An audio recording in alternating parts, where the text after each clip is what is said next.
Imagine this: you ask for a small favor, your partner replies with a clipped tone, and suddenly you are back in the room with your 11-year-old self, accusing, pleading, ashamed.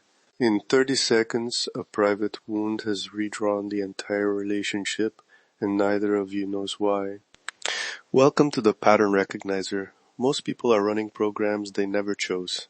Patterns inherited, programmed, and unconsciously repeated. Today we expose one of those patterns, see exactly how it works, and discover the precise shift that can set you free. Let's begin. I call it the mirror mandala, the reflexive projection that paints your inner world onto other people, situations, and even money. In the next 7 minutes, I will show you the mechanism, psychological and esoteric, reframe the whole thing into usable intelligence, and teach you a 4-minute daily reverse projection mandala, a practical ritual to stop the loop and begin redesigning your interior architecture.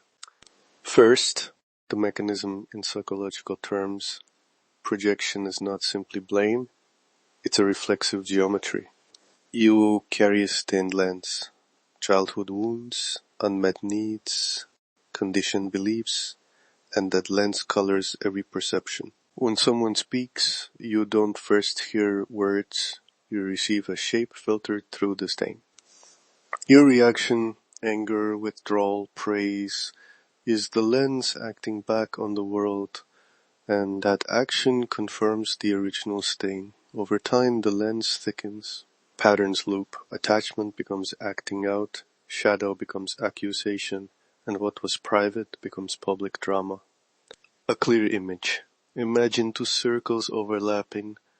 The space where they meet is a vesica piscis, a shared field of perception.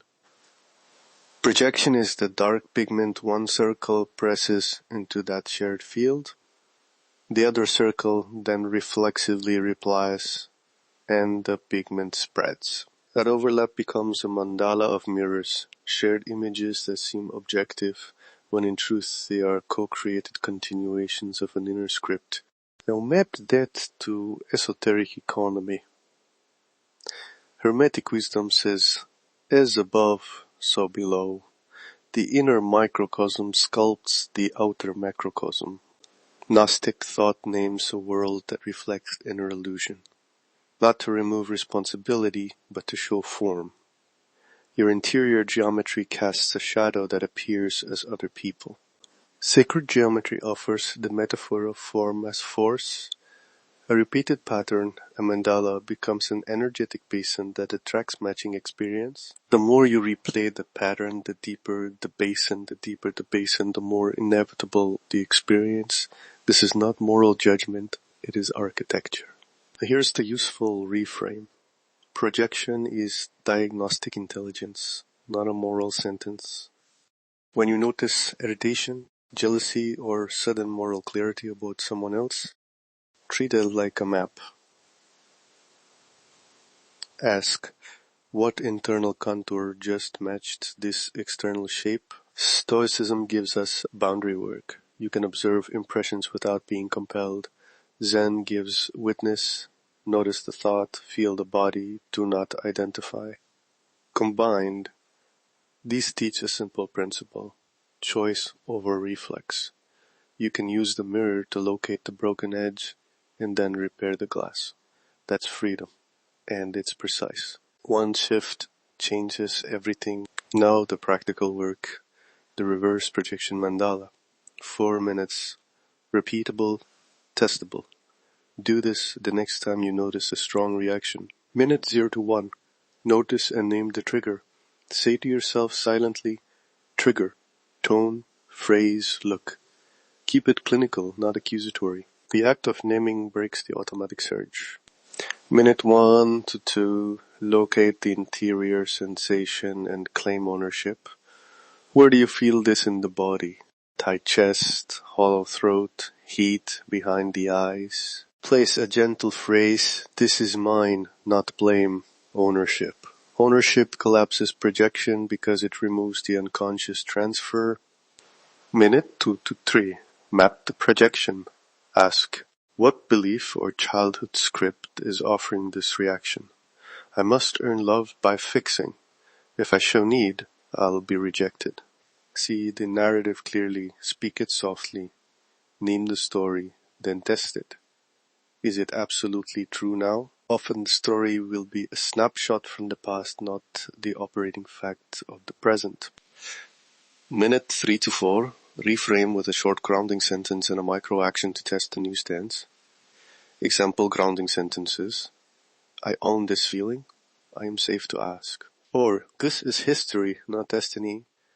Micro action, a slow breath, a clarifying question to the other person, or a timed pause before responding. Test it. See what shifts in the shared field. This is interior architecture in action, design rather than default. One small experiment rewrites the mandala. One shift changes everything. A few practical notes. Do this quietly at first, then bring it into conversation. Do not use it as self-flagellation. The aim is compassionate curiosity. Track one projection in a journal tonight. What triggered you? What body sensation you found? The story you named and the micro action you tested. If you repeat this for a week, the stained lens begins to clear. Small patterns, big transformations. Recap. The mirror mandala is the geometric loop where your inner shapes color the shared field. The mechanism is both psychological and energetic. The reframe is diagnostic ownership. Use projection as information, not indictment. The shift is practical. The 4-minute reverse projection mandala that turns reflex into design. Try it today. Journal one projection moment.